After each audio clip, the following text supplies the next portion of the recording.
Welcome back to the Mind Body Project. Thanks for taking a little time to join me today. Sometimes I might be sitting in my chair. Our kitchen is right behind our chair. If Kim's up, I might say, could you bring me a cup of water? You like to drink bottled water, but maybe today I'd rather have a cup of water. She brings me a cup of water and I drink it. Before she brought me that cup of water, what did she have to do? She had to turn on the faucet, let the water run, and put the cup under there and fill up the cup with water. If I said, hey, can you bring me a cup of water? Could she just go to the cabinet and grab a cup and bring it to me? No, why not? Because she didn't fill it up and there'd be nothing to drink from. There'd be nothing for me to drink out of there. It'd be empty, it'd be dry. I'd be like, well, I asked for a cup of water. Well, I brought you a cup, but she didn't fill it up. So in order for me to be able to have water, Kim would have to first fill it up for me to get it. And that's kind of what I want to talk about today is how do we fill up our cup? How do we fill up our cup in life? We don't necessarily have a fountain that we can go or a spigot and we can turn on the water come flowing out. We can fill it up. We don't have sometimes during the summertime, I'll be outside, I'll be working, just as I did when I was a kid. I'll turn on the hose and I'll get a drink from the hose and let it run. I live out in the country, so on well water. So in the summertime, the water starts out hot and then it gets super, super cold. So I usually wait till all the hot water goes out and then get a drink of the cold well water. So I can just do that and just turn it on.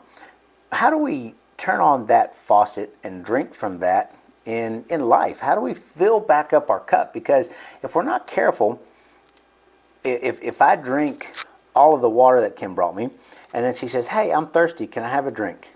And I go, ooh, well, no, there's nothing in the cup. I drank it all. And she might say, well, why didn't you go fill it back up? Well, I was done drinking. I didn't know you were going to want anything. I didn't know you were going to want any water. I didn't know you were thirsty. And so there's no water for her to drink out of my cup. And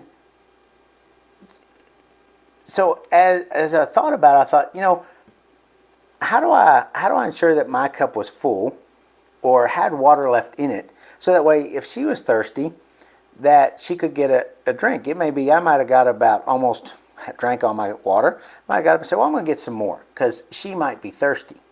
But if I drink it all, there is nothing left for her. So I have to, if I want to ensure that she can have some water, that she can quench a thirst, I need to be able to refill my cup. I need to go over to the faucet, fill it up. I might go to the refrigerator and get it out of the refrigerator. But I need to have a way to fill my cup back up so that I'm able to give it to her. So we want to talk about how do we fill up, how do we nourish our cup? How do we keep it from going dry? Because it will. If there's no way that I can drink from that cup, drink, the water she brought me, and not run out. There is going to be an end to it. And when there's an end to it, I have nothing no water to give to her. So how are we going to nourish in life? How are we going to fill up our cup? And so I want to kind of talk about three different areas that we nourish. We nourish our mind, we nourish our body, and we nourish our soul. So all those in different ways we give to others. We give with our mind, whether it's sitting and talking with someone. We listen to what they have to say. We form an opinion. We form a thought. We might tell them what that is. Our body, we give of our body. We give when we go to work. We're using our body to do whatever activity it is, whether it's a physical, whether it's mental. But if we're working out in the yard, we're using our body. If we want to go help, if we want to go volunteer, we're having to move our body. We're having to do things. We're having to get up, go to sleep. There's things that we have to give of our body that we require of it to be able to help others, to even do things for ourselves. And then there's our soul. There's things that people may need of us. They may ask us to pray with them, to meditate with them. There's different things. So how do we give that to them and still make sure we have plenty, because we can't give what we don't have. I can't give Kim any water out of my cup if I drank it all. If it's dry, no matter how bad I want to help her quench her thirst, there is no way, no physical possible way that I can give her water out of my cup that is bone dry. No way. And the same thing is true with us. If we've emptied our cup in our mind and our body and our soul, there's no way we can give to others. There's absolutely nothing to give if we have nothing. So how do we give and then replenish? How do we give and then replenish? Because if we do that, then we go, man, that cup's always half full. Well, because I might drink some and I'll give some to her and then I'll go fill it up. And then I'll come back and I'll sit down, I'll have some more water. So say, hey, I'm thirsty again. Okay, I'll give her some more water. Oh, I'm down to half a cup again. I better go get some more. I come back to my chair. I sit and I drink some more. And then she tells me I'm thirsty. So and this time she's really thirsty. So she drinks quite a bit and more than I did. And I get it back and there's just about a quarter of a cup left.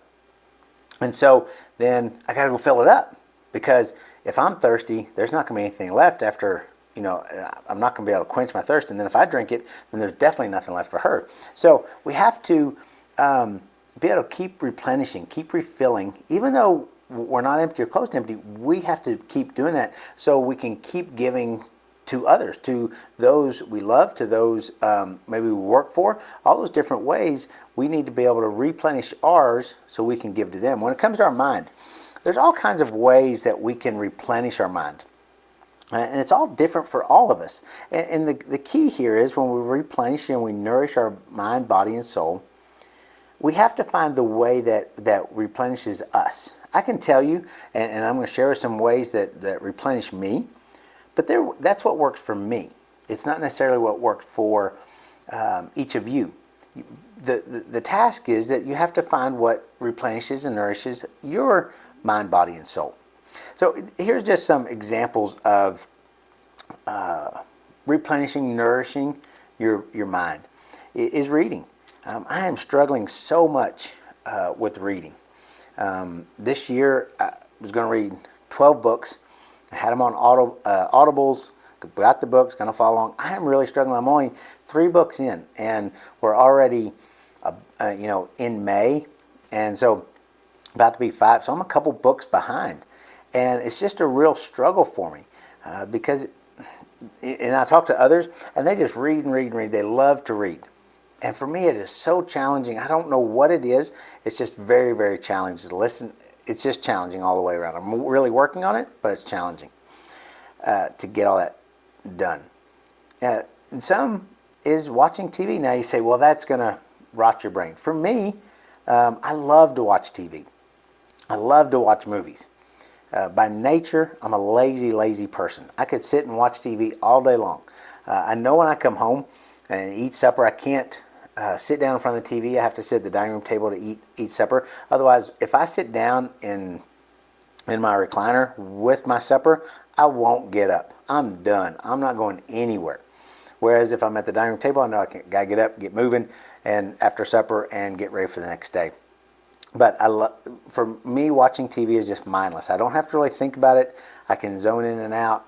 It's just really mindless. So for me, it really lets my brain, it keeps it somewhat active, but I don't have to be actively thinking about work, about what I need to create, about a podcast, about YouTube. I don't have to think about what do I have to do to make all these things work or come up with ideas or anything like that. So TV for me is very relaxing. Listening to podcasts.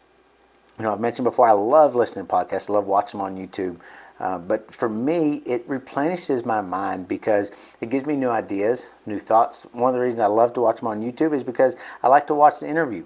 I like to watch the person doing the interview, the person being interviewed, what are their emotions, what are their actions, how are they sitting, how's the camera angle. I find that all very interesting. So for me, that helps to fill up my mind and replenish it. For some, it's journaling. They love to get out all of their thoughts out on the journal, and it's gone. It's out there, but it replenishes their mind because all those thoughts that they were having in their mind, they get it out on paper, and it fills back up the mind of good things, and gets all maybe the things they're struggling with and things that are heavy on their mind, that gets them out on paper. And for some it doesn't work, but some it really is a way to nourish the mind. Some is spending time with a friend. Some people are very much an extrovert. And for me, I'm probably more of an introvert. So being around large groups of people doesn't really, and engaging for long periods of time doesn't really nourish my mind, because for me it tends to be sometimes a little stressful. But some people are really extroverts, so they go out and they're with a big group and with friends and all that, and that really gets them hyped up. That really gets their mind going. It really replenishes their mind, their attitude, their thought process. And even maybe picking a new hobby. A new hobby because you're learning something new. Maybe it's painting, maybe it's crafting, maybe it's clay molding, whatever it is. Maybe it's gardening, maybe it's fishing, maybe it's golfing, whatever the hobby is. When you start a new hobby, you have to learn, and then your mind's going, you're thinking about it. Oh, I can't wait till I do that. You get excited about it. And so that's a way to replenish and nourish your mind. And there's all kinds of other ways that can help, whether it's you need to clear your mind, whether you need to think of something new, whether you need to learn something new, whatever replenishes it to be able to give better to others. By listening to podcasts, gives me different ideas, give me thought process to do my podcast, to do masterminds, to do the different groups that I do. It helps replenish that. Watching TV, it lets all that go so it can rest, so it can calm down my mind. And so we just have to find what works best for us individually. Then when it comes to our body, how do we nourish our body? Well, one of the biggest ways is we exercise. And exercise isn't anything fancy. It can be walking. It can be, some people love to jog, some people love to run, some people love to skip, some people love to row, ride a bike, whatever it is, lift weights, whatever that is for you. To nourish your body, to make you feel stronger, to make you feel powerful, to make you feel more confident. All those things go into exercise and how it nourishes your body, because if we don't do that, we're going to get sick, we're going to get worn down, and then we really can't do anything. We can't move, we can't be effective, we can't give to others because we're sick at home, or we've hurt something, or we just are down because our self-confidence is low, self-esteem is low. So exercise is a great replenisher for our body. Maybe it's fix a nutritious meal. Maybe it's, when we eat poorly, it really affects us. It really affects the way we think. It affects the way we act. It affects the way we move. It affects whether or not we have much energy. It affects those things. So maybe a nutritious meal really can replenish your body when it's feeling down. I know for me, when I go on vacation, I'll eat things normally a little more than what I normally wouldn't do. So when I come back from vacation, it's kind of like I'm a little sluggish. I find myself a little more tired. So I'm ready when I get back from a vacation to really kick back into the exercise and the proper nutrition, because that starts to fuel my body more and starts to get me going more. Like, I want to do this. Now I'm getting more energy and I'm getting moving again. Maybe it's just savoring a dessert. Maybe it's that dessert that you just love, and it's just a way of going, oh, that tastes so good. I love cheesecake. I usually just have it at Christmas, and it's like, oh, I can't wait till Christmas and I have that cheesecake. It's going to be so good. And I have a piece and I think that is just the best. And so for me, it's like, oh, my body's loving that. Now, if I had the whole pie, that'd be a different thing. Maybe it's sleep in. One day a week, I typically sleep in, and it's something I look forward to, and it gives me something that my body needs to be ready for the week. I typically do it on Sunday morning. I sleep in a few hours longer than some of the other mornings, and it just gets me ready for the day, gets me ready for the week. And so maybe it's sleep in, and maybe it's going to bed early. Maybe it's you've had a long day, and it's just like, normally go to bed at 10 o'clock and you go, man, I just can't make it. I'm going to bed at 8:30. Maybe it's falling asleep in your favorite chair and going, you know what, don't wake me up. I'll get up when I'm ready and I'll go to bed. Maybe it's taking a nap. I love taking naps. If I have the opportunity, I can take a nap. And for me, I can even take a power nap. A 10-minute power nap, I'm golden. I can close my eyes, be out for 10 minutes, wake up and be ready to go, and have way more energy than I did when I laid down. So for me, to nourish my body is taking a nap is phenomenal. So again, those are just some things that just some ideas, and you may have your own, but they're necessary. You have to find your necessary nourishment for your body to replenish it so you can give better to others. And the last is the soul. How do we nourish the soul? We meditate. I've tried to meditate. I make a couple minutes, and then my mind just starts to wander. It's a practice. It takes a time. It takes a while to practice. Maybe it's prayer. Maybe it's just quiet time, and that replenishes your soul of just spending that time in prayer. Maybe it's writing down gratitude, and then what are you thankful for today? What are you thankful for this week? What are you thankful for this year? And just get your soul right with yes, I'm so thankful for this life I have and the people around me. Maybe it's serving others. Maybe that really speaks to your soul of helping others and being there for others, and it allows you to go back into your daily activities with much more, much more enjoyment.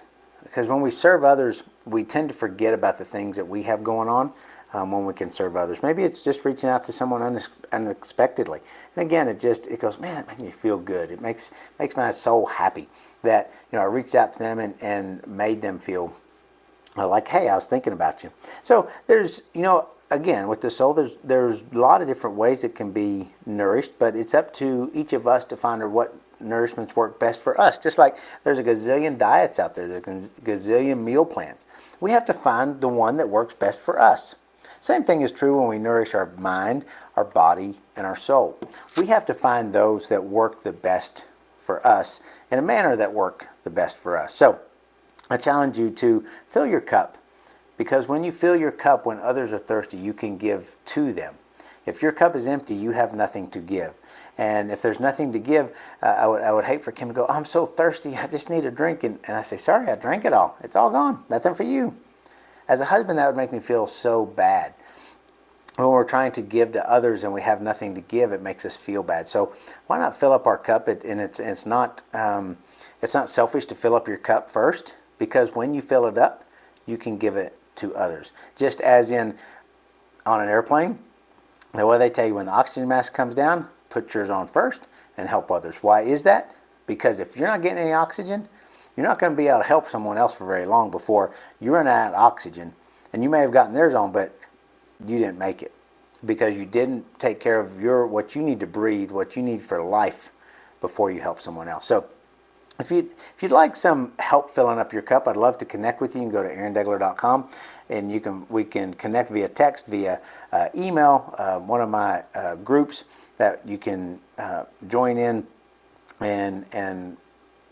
and help with filling up your cup. If it's maybe your mind or your body, we can get together. I have different programs for that, and we can work on filling up your cup. So thank you so much for stopping by and visit with me today. And as I tell my wife Kim every night before I go to bed, it's Bomb in the Ninth, double A, out.